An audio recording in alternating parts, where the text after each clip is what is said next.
The story kicks off with a couple of young girls in the middle of a fight against some older guys. Since they wouldn't leave them alone, one of them, Fuka, starts throwing hands until they finally scram, then takes a moment to comfort her friend Rina. But a short time later, she gets some terrible news that leaves her all alone, at which point she vows to never again lose what makes her happy because of her own weakness. Next we see a group of gangsters, the same guys from before, but Fuka shows up to give them a beatdown using a mysterious power that makes her stronger. Although she can hold her own, there are too many gangsters, and the fight drags on so long that the cops show up, forcing everyone to flee. The next day, a girl named Einhard Stratos is finishing her run when she bumps into Fuka, who attacks her and then passes out. Seeing her in that state, Einhard lets someone know what happened. A while later, Fuka wakes up in a hospital, where her boss chews her out for getting into fights, since the police are now hassling him. As a result, he fires her. Fuka begs him to reconsider, explaining that she has nowhere to go and doesn't want to be a burden to the people at the orphanage. However, the boss won't budge. He gives her her final pay, her things, and leaves. Just then, a doctor hands her a flyer for the Nakajima gym. When she arrives, she's greeted by Nove, the president, who shows her around and tells her that all the athletes are under 15, and that Einhard was the best in the world. There, she meets Rio Wesley, Corona Timil, and Vivio Takamachi, and they become great friends while they wait. As soon as Einhard arrives, Fuka rushes to get changed. She introduces herself alongside Yumina, and Einhard tells Fuka that her fist reveals an incredible talent, so she invites her to train in martial arts. However, Fuka turns down the offer, feeling that school is on another level and out of her league, so she decides to leave. Right at that moment, Nove explains that with martial arts, she could get a scholarship to study with them, and on top of that, the gym needs staff. With that, Fuka ends up accepting. Despite everything, she still refuses to practice, because there's someone she never wants to face again, none other than Rinne, who has become the world champion. The reason is that after being adopted, Rinne changed and became much colder. On one occasion, they had an argument that ended in a fight where Rinne defeated her. Putting that aside, Fuka begins her practice and is immediately put up against the other girls. It becomes clear that although Fuka is strong, the others have better training and beat her one by one. By the end of the day, she's exhausted and sore. It's then that Einhard reveals that Vivio was the one who broke Rinne's undefeated streak, being the only one to ever beat her. This gives Fuka the motivation she needed to train harder and catch up to her old friend. So, she returns to the ring to face Vivio, mimicking Einhard's stance. The fight begins, and Fuka has no choice but to take hits to the body to avoid a direct shot to the face that would knock her out. But Vivio's strength is so immense that for a second she loses consciousness and remembers the last time she saw Rina. That memory gives her the strength to keep going, and she throws a punch Einhard taught her, managing to knock Vivio out of the ring only to collapse right after. Everyone is speechless, since only Einhard had ever pulled off that technique, which just goes to show Fuka's massive talent. Later, we see Fuka waking up in her new place, which is also where Einhard lives. It turns out the house came with the gym's lease, and since it's too big for one person, Einhard lets her stay. After sorting out their schedules, Fuka goes to clean the gym, and when she's done, she runs into Einhard, whom she decides to nickname Haru. Once together, they go for a morning run. They tell us not much is known about Einhard because she's so quiet, just that she's a year older and lives alone. During the run, Fuka asks about her fighting style, the Hyman style created by her ancestors, which, according to Einhard, shares similarities with Master Jafra's. During breaks, Haru shows her the style's moves, and Fuka displays impressive strength. Finally, they head back to Nove's house, who already has breakfast ready. After eating, Fuka goes back to the gym to work reception and do other tasks like cleaning and restocking, while Nove and the rest of the staff handle clients and the books. In the afternoon, the girls arrive at the athletes' lounge, and that's when Yumina shows up to relieve Fuka, as she's the gym's manager. While the others train, Fuka gets ready, and when she's done, she shadowboxes with Vivio, does weird exercises with Rio, strength training with Miura, and stretching with Yumi. After the warm-up, she gets in the ring to fight Haru, who, as expected, beats her easily. The last thing is mitt training, which she completes without trouble. When the girls leave, she stays to work a bit longer before heading home to bed. The next day, Vivio joins them for their run and explains the power mode to Fuka, an ability that uses magic to transform into a teen or adult version. To help her understand, she calls the girls from the gym to demonstrate. One by one, they all transform using special devices. Since Fuka doesn't have one, she can't do it, so two of them help her control her magic. Fuka unleashes all her magic at once and manages to transform, but there's a small catch. She forgets about her clothes, which shred to pieces from the change, leaving her totally embarrassed. While she gets dressed, the girls realize that even with two of them helping, they couldn't contain her power, confirming Haru's theory. Fuka might have been born to fight. Once she's dressed, Nova arrives with news. The Frontier Gym has invited them to a match featuring Rin, and Nakajima's 3 strongest fighters have been personally invited. Seeing the opportunity, they also invite Fuka so she can patch things up with her friend. Hearing this, Nova suggests she watch some of Rin's fights to study her, and a few girls join in as commentators. After analyzing the videos, Fuka learns that Rin has a very diverse arsenal of techniques, is an expert in throws, and is highly skilled with magical attacks. However, what puts her at the top is her overwhelming power, which turns every move into a finisher. After watching several of her fights, Fuka asks to see an interview with an opponent who didn't leave the ring in tears. It turns out that when Rin gave her opinion in one of those, it was the trigger for them to fight and surpass each other years ago. We cut to a scene of Rin training, hitting the bag with brutal force. When she's done, she meets with her adoptive parents, who are happy her fights are short, but ask her to be careful not to get hurt. She cheerfully assures them she won't. After that, Rini leaves, and after glancing at a painting of her late grandfather, her face returns to its cold expression.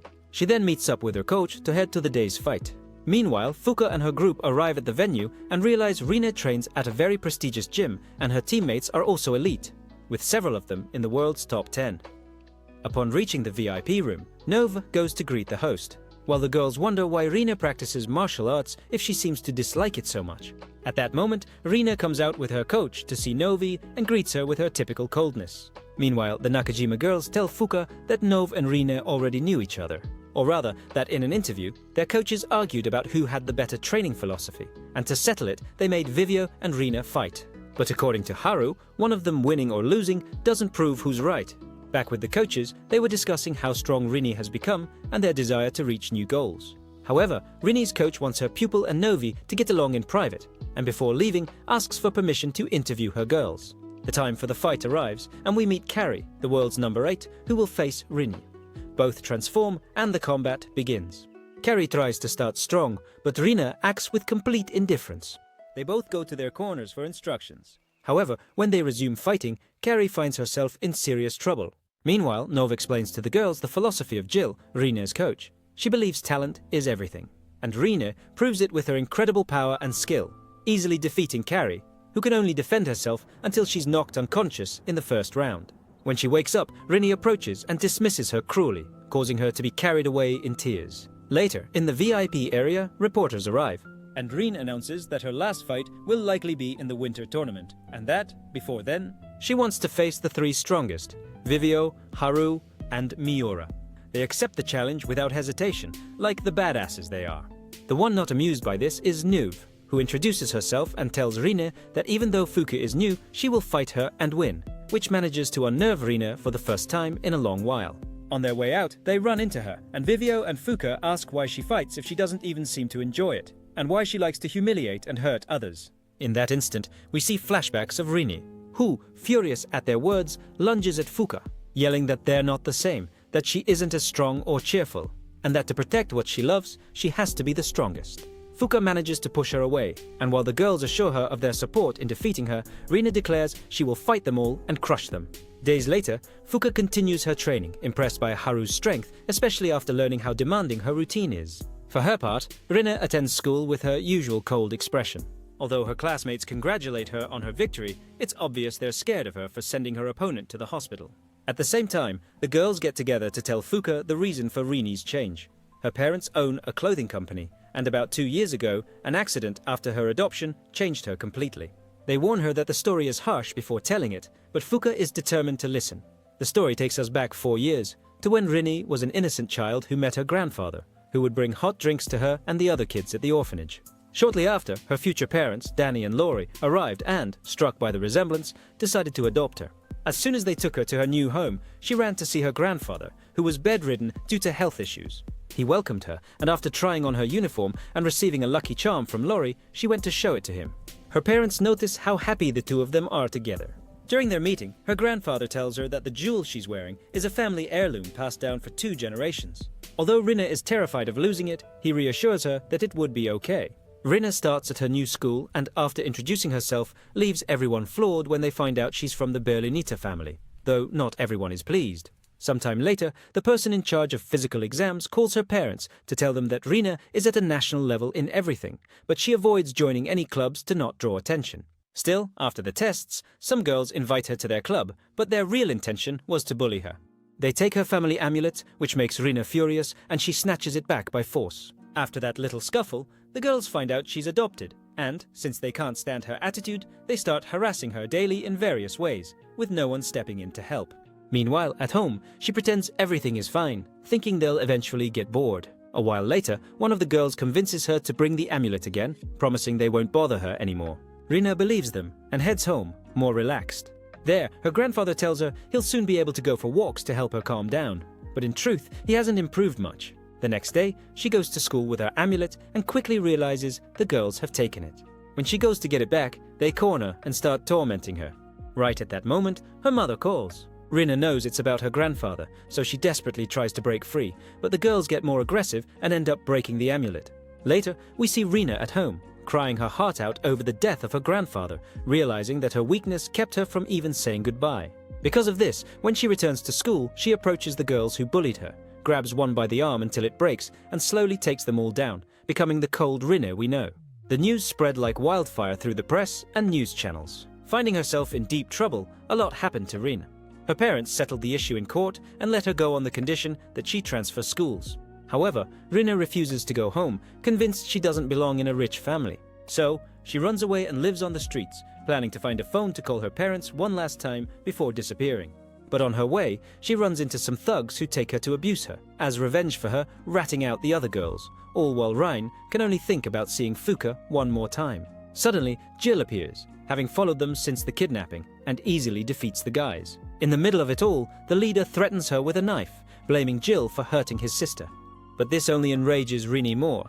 She breaks free from her restraints, tells the guy the whole story, and overpowers him. He tries to attack her again, but Jill effortlessly takes him down. After that, Rina was transferred and began training with Jill. The rest is history. Rini adopted the philosophy that if she became stronger, she could protect those she loves. The story leaves the girls deeply affected, as they now understand Rina much better. Fuka is the most worried, unsure how to react. However, during training, they notice that far from being depressed, she's completely focused. While they're practicing, Rio gives them passes to a bathhouse, and the girls go to relax before their fights. There, Vivio and the others ask Fuka how she's feeling after learning everything about Rina. She replies that she's calmer now that she understands the reason for her change, and she realizes how much she's matured from growing up with so many responsibilities. Still, she can't stand the look in Rini's eyes, so she decides she's going to punch her to snap her out of it, though she has no clue what she'll do after. This reassures the girls, who see she's still the same old goofball. Days later, a girl named Fabia arrives at the gym and gives Fuka her device, a cat named Huracan, similar to Haru's. Just then, Haru shows up and explains to Fuka that Fabia is like a childhood friend. We then meet Mikaya and Shantes, who will be her sparring partners for her next fight. Although Mikaya can't fight hand-to-hand, she's skilled with her sword and as fast as Rini, making her the ideal opponent. Fuka enters the ring with Huracan, but since the name feels too long, she shortens it to Hura, a mix of her name and the devices. With its new name, Fuka summons it, and part of her outfit is inspired by her masters. The fight begins, and Mikaya proves to be incredibly agile, but Fuka manages to defend herself in time despite getting cut. Determined to close the 4-year gap between her and Rina, she launches her attack. Later, Fuka and Mikaya arrive at the gym with the news that she successfully passed the preliminaries. Right after, Nove announces the fight order. They see that Vivio and Miura will fight first, with Miura facing Rinne, while Haru will fight in the final block. They also realize Fuka will have to fight one of her teammates, or Rini herself. Hearing this, Miura suggests that if she beats Rinne, she'll let Fuka fight her in the Winter Cup. Nove agrees and sends Fuka to rest. There, Fuka finds out Miura comes from a family of cooks. While she and Nove tidy up the house, Rinne, who is training, agrees to fight Fuka if she loses to anyone, though of course she has no intention of losing. That night, Fuka finds Miura training on the balcony. She's extremely nervous about her fight with Rina, knowing how strong and terrifying she can be. Plus, she's already 14, which means she'll soon be leaving the under 15 category. She considers everyone at the gym her friends, but Vivio is special, which is why she wants to leave the category by defeating both Rina and Vivio. The next day, the girls arrive at the tournament venue. After the announcer's speech, Vivio's opponent is introduced and their match begins. Initially, Vivio controls the fight by keeping her distance, but Adil tries a frontal assault, which turns out to be a bad move as Vivio easily takes her down. Meanwhile, Fuka is nervous but ready to fight, so she equips Hura. She then meets her opponent, who mocks her for acting tough as a rookie and promises to knock her out. However, as soon as the bell rings, Fuka goes all in, pushing the girl back with just a few punches and finishing her in seconds, showcasing her immense talent. Then, it's time for the main event. Miura and Rina gear up for their battle. Face to face, Rina notes that her opponent's style is straightforward with no tricks, and she promises to use only powerful strikes. This confuses their coaches, but Miura doesn't hesitate and charges as soon as the bell sounds. Thus begins a brutal fight, with Miura taking the lead, managing to damage Rina and knock her down twice. The rules state you lose on the third knockdown, but the girls notice something is off. That's when it's revealed that Rini has been training her defense and endurance, becoming able to withstand any kind of attack without flinching. Even when Miura unleashes her most powerful attack, Rini manages to fight her on equal footing and regain control. This is possible because, according to Jill, the Rina who fought Vivio was a once-in-a-decade genius. But the current one is so special, she only appears once a century, meaning she's significantly stronger. Slowly, Miura is overwhelmed but refuses to go down, determined to fight Vivio. It's not enough though. Rina defeats her with a devastating blow that breaks her bones just before Nova throws in the towel, ending the match. While not a victory to be proud of, the girls admit Rini was superior. Afterwards, they send the church's healer to accompany Miura. Meanwhile, Rina distances herself from her coaches, suffering from Miura's attacks. Despite her strength, she felt the damage, but she remains determined to win. Shortly after, Fuka and the others hear that Miura is awake and heading to the hospital with the healer. Next up, Janice Goat, a giant fighter weighing 180 kilowon, enters the ring as her opponent, Haru, prepares for combat. The fight starts, and Janice takes a charging stance to apply pressure, launching a powerful assault on Haru, who appears to be at a disadvantage. However, Haru grabs her by the arm and takes her down with just 2 attacks, knocking her out cold. This stuns Fuka and the audience. With that, the fights for the day are over, and the brackets for the next round are announced. Later, the girls head to the hospital to visit Miura, who apologizes to Fuka for not being able to beat Rine. However, the others assure her it was a very close fight, though Miura feels she made a lot of mistakes. Despite everyone trying to cheer her up, she looks really down about the result when left alone. That night, Vivio asks Nova if she can use the gym to train.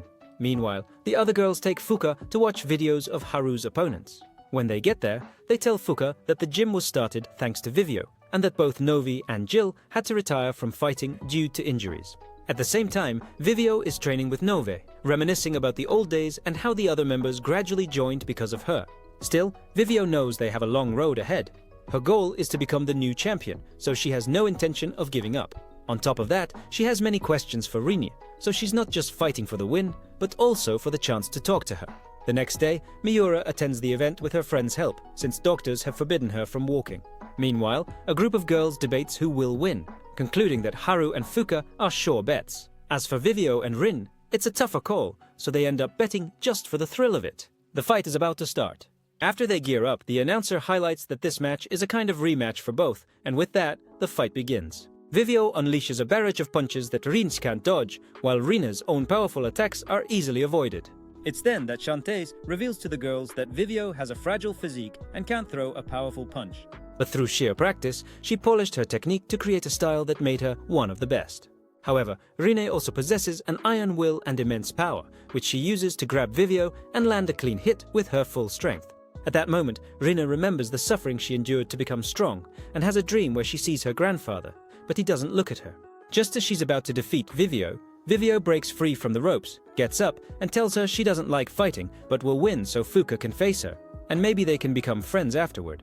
After saying this, Vivio stands up, and the round ends. They each go to their corner. Rina doesn't understand what Vivio meant, but she's not about to lose. The second round kicks off, and Rina changes her stance, acknowledging Vivio as a worthy opponent. This becomes evident when Vivio's left arm gets faster, giving Rini trouble since she can't react and can't use her grappling moves without creating an opening for Vivio. The girls in the stands note that Rina's technique has improved, but Vivio is also incredibly strong, even if her punches lack power. The round ends with Vivio in control, but Jill is confident Rini can win and sends her back in. Just when it looks like Vivio has it in the bag, Rina gives her a look so menacing it makes her flinch back in fear. Rina seizes the opportunity to unleash 3 devastating attacks, damaging Vivio's body and leg and knocking her down despite her defense. She demonstrates to everyone her overwhelming power and the talent she honed with Jill, an insurmountable wall for any fighter. As the ref starts the count and her friends yell for Vivio to get up, she recalls all the times she wished for Miura's strength or Haru's endurance, but still pushed to improve with what she had. With that resolve, she manages to stand up with just 1 minute left in the fight. Rini goes all out, and we learn she knows Vivio was also raised by kind adults, had a good education, and was born with a silver spoon. In Rina's eyes, Vivio has no reason to fight. She has friends and a home to go back to, unlike her, who will lose everything if she's not strong. At that moment, Vivio counters with a powerful strike, switching to a southpaw stance that completely changes the fight's rhythm, making it hard for Rina to respond. This allows Vivio to regain the upper hand. Though she knows it's not her place to save Rina, she keeps attacking through the pain, unleashing a flurry of precise and powerful shots to Rina's vital points until she finally knocks her down, winning the match. All her friends rush to celebrate with her, while the girls who bet on the fight are stunned by the outcome and start analyzing her technique. But the loss isn't the biggest problem. It's what comes next. Meanwhile, Fuka and Rio are talking about Vivio's condition, but Rio tells her she should be more concerned about her own upcoming fight. Elsewhere, Rina and Jill are in the locker room. Though Jill tries to cheer her up, Rina just leaves, making Jill realize this defeat is her fault, and there won't be a next time, because Rina won't fight under her guidance again. This is confirmed when we see Rini break down in the bathroom, crying her eyes out for feeling weak once again. As Fuka finishes preparing for her match and walks out to the ring, her former friend is left to grieve alone. Sometime after the fight, Rina is deep in a depression, locked in her room watching news about the tournament. Her parents can only worry, hoping for her quick recovery. Over at the gym, they're in the middle of a press interview, sharing their thoughts on fighting teammates. The other girls are still in disbelief that Fuka got so far in just 4 months. Meanwhile, Vivio is getting an earful from Shantes, because even though she won, she should have withdrawn due to her knee injury. Despite this, Vivio can only wonder how Rina is doing. We return to Rina's house, where Victoria, one of the girls who watched the fight, has come to visit. She finds her in her room, and Rina confesses that she feels nothing when she wins, but when she loses, she feels an immense, incomprehensible emptiness. Back at the hospital, Nova runs into Jill, who tells her about Rina's situation, and how the press is blaming her as a coach for getting carried away by Rina's talent. Just then, Jill gets a call from Victoria, who informs her that Rina is quitting fighting because she no longer sees the point. Hearing this, Jill rushes off. On her way back, Nova gets the same message and tells the girls. They all get worried, not understanding why she would make such a drastic decision. While Jill's training is tough, retiring over a single loss seems extreme. Still, she asks Fuka if she still wants to fight her, and when Fuka says yes, Haru video calls Rine. She proposes that if they fight and Rine wins, Haru will officially agree to fight her for the world title. Upon hearing the offer, Rine asks Victoria what kind of person Haru is. She replies that they are very much alike, as both are loners who seek strength above all else, and Haru even used to be a troublemaker who got into street fights. This is the final push Rini needs, motivating her to fight Fuka. Meanwhile, back with the girls, Nove is scolding Haru for such a crazy idea and gets even angrier when she learns Rini accepted. Shortly after, Jill also finds out from Victoria, who makes it clear her approval is the least of their concerns. At the same time, Victoria and her friends are super excited for the Fuka vs Rina fight, as is everyone else. No one doubts Fuka will win, as she has been training intensely for this moment. The day of the battle arrives. They all gather in a ruined city, where it's announced there will be no time limit, no knockdowns, nothing. It's clear this will be an extreme fight, but they decide to proceed anyway. Once the fighters and spectators are ready, the combat begins. Both friends activate their devices and start a ferocious battle. Rina quickly takes Fuka down, but she counters with her master's technique. Seeing her on the ground, Fuka yells at her to get up, determined to shatter her cold, arrogant attitude. Rina stands, the fight resumes, and in the stands, the girls notice the security systems are stronger than usual, designed specifically for them due to their immense power. Back in the action, Fuka tries to talk to her friend about her feelings, but Rini refuses to answer. Fuka tells her that if she doesn't open up, no one will ever know what she's been through. And worse, it shows a weak mind if a single loss makes her want to quit. It's then that Rina reveals she hates people who make others suffer, just as she did to her grandfather by failing to protect his amulet. And she hates even more those who take what she loves, which is why she became stronger. However, Fuka points out that she's really just fighting to run away from her past, locking herself away and seeing the whole world as an enemy. But Rina isn't ready to forget her mistakes and launches a furious attack, taking the lead. Although Fuka's style is unpredictable, if Rina can land a hit, it's over. Fuka is overwhelmed by Rini's strength, but at that moment, she remembers her friend's moves and techniques and begins to flawlessly replicate them, turning the tables in an instant. This is because while Rina was busy suffering, Fuka was learning from everyone, becoming so strong that she'd be impossible to beat. The girls are stunned by her incredible learning ability and the hardness of her fists, which can break bones, showing she reached a whole new level in just 4 months. Seeing this, Rina's team considers stopping the fight to protect her career, but neither Jill nor Rini wants to give up. So Rina gets up and the fight continues. She charges at Fuka while telling us she dreams of a life with no mistakes. One where she wasn't adopted, didn't stand out, her grandfather is still alive, and everyone is happy. But she knows it's just a dream, because she ruined everything by being weak and not asking for help, enduring it all until it was too late. At that moment, she confesses to Fuka that she doesn't hate the world, but herself more than anyone. This disturbs her friend, and they clash more brutally than ever, with Fuka being knocked unconscious. She begins to remember when they met at the orphanage on a winter day. Fuka was miserable, but Rin always did her best to cheer her up. Slowly they became friends, and over time, Fuka learned to smile despite her circumstances, becoming more human. That's why she doesn't want to give up on Rina, but Rini tells her it's okay to let go, that she doesn't have to force herself for her sake. Of course, Fuka refuses, telling her she doesn't have to carry it all alone and can always count on her help. That's why she can't stand to hear her dearest friend say she hates herself. As this happens, Rine realizes her moments with Fuka were the happiest of her life. Despite this, they decide to continue, but on one condition. If Rine wins, Fuka will never see her again. In the stands, Jill regrets training Rin so poorly and vows to do better if she returns. Everyone awaits the fight's conclusion, where both will decide their futures. They lunge at each other once more in a furious clash that reminds Jill of when she first met Rine, how determined she was to get stronger, using her suffering as fuel, a common trait among fighters. Over time, Jill became obsessed with Rine's glory, seeing her as a chance to become a champion and fulfill her own lost dream. She knew Rine was just running from herself, but chose to look away, fearing she'd lose her will to fight. Now, in the present, she realizes she failed as a coach and prays for Rine to win so she'll come back to her. The friends keep fighting, and Fuka has the upper hand easily, as Rine is completely unfocused. This is when Jill and the others see how hard it is for them to fight each other. Neither wants to continue, they can't bear hitting one another, but they're also out of energy. The fight is about to end. At this, Rin implies her goal was always the belt, thinking it would make her feel strong, but Fuka showed her she was always weak and knocks her out with a single blow. It's then that Rini dreams of a memory from her training with Jill before the Nationals, enduring hell day after day. That memory brings her back to consciousness, her movements now more precise, a result of all the physical and mental punishment she endured. Jill, due to her health, had reached a point where she felt pain every time she entered the ring, but she still perfected her techniques. An injury forced her to retire, but she taught Rina everything she knew, making her capable of defeating even a god. With this in mind, Rina uses her entire body to throw the most powerful punch of her life, sending Fuka flying and leaving everyone in shock. They had never seen Rina hit so hard, and realize all she's been through to reach that level. Everyone tries to wake Fuka, but she gets up, ready for the final round. They begin a raw exchange of punches with no guards, just pure offense. In the midst of the brawl, Rine understands why Fuka is so strong, as she remembers the day they parted ways. Fuka's strength comes from her love and affection, which brings Rin to tears. She realizes that even though she thought martial arts was just suffering, she actually enjoyed every win and had fun the whole time.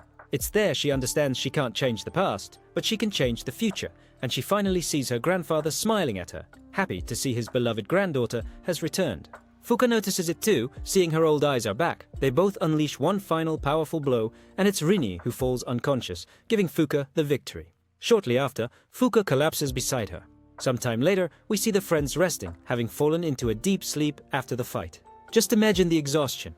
The runner and the others wake them for a checkup, but they're both nervous around each other. To break the ice, the girls tell Fuka everyone went to school or work, while Haru and Victoria stayed to train. Just then, Jill appears, worried about Rina's condition. Seeing the situation, the girls leave to watch Haru's fight and give them space. Here, Jill apologizes for being such a bad coach, thinking Rina will leave her, but she says no. It was thanks to her she got so far and also had so much fun. This makes Jill incredibly happy, and they decide to go after the belt again. Meanwhile, Haru and the others are training harder than ever, inspired by their friend's fight. It is there that Fuka and the others arrive, where she gives them the news of the talk between Jill and Rina, laughing at how bad they are at communicating and always assuming the worst. It is at that moment that Haru asks Fuka to leave, as she will be training to defeat her in the finals, and obviously Fuka will do the same, saying goodbye for the moment. While walking through the area, Fuka receives a message from Jill, where she tells her that she has left everything ready for her and Rina to have some tea and chat for a bit. In that way, both friends meet for a snack, where Rina is worried about Fuka's injuries and also wants to apologize to the others, but Fuka calms her down and they both continue their chat without problems. However, Rina proceeds to tell her that the fight they had was broadcast to all their associates. Among them, Rina's former rivals, who were not only impressed by the fight, but are also now more motivated to continue fighting, managing to overcome Rini's words and moving forward in their dream of being fighters. Not only did they see the fight, but also Fuka's rivals and her old friends from work, and even Rina's parents. It is there that Rina lets Fuka know that from now on she wants to try harder to face the mistakes she made. But she also reassures her by telling her that from now on, when she needs to cry, she will go to her, and in the same way, when Fuka needs her, she will be there to comfort her, ending by thanking her for making her see that the world is truly beautiful. I want a friend like Fuka. After reconciling, they both return home, finally friends. And once at the gym, Fuka brings the girls up to date on the situation regarding Rina, who will soon visit them. Nove also arrives to receive her, knowing that her opponent will be too strong for her, but she makes sure to train her to win. At this moment, she receives a call from Jill, where Jill admits that she always hated her due to her approach of giving a chance to those without talent, being frustrated for having had to retire due to an injury and her lack of talent. However, Nove makes her see that talent is only called that after someone does something good, otherwise it's not talent, and that's why she likes to talk about it. After that chat, Jill admits that she would have liked to be trained by Nova, and before saying goodbye, she asks her a favor. We move to the beginning of the end, where all the girls are waiting for the two fighters. Each one comes out with her team, but Jill joins the duo, surprising everyone. While Haru and Fuka prepare, the latter cannot find the right words to thank her master, so she will only speak with her fists, ready to give it her all, starting the last great fight. But well, if you've made it this far, comment the word Daisuki to let me know you've reached the end. Here on the screen, I leave you with these two cool videos, just like the person watching this video. See you next time. Take care, drink water, take a shower, and bye.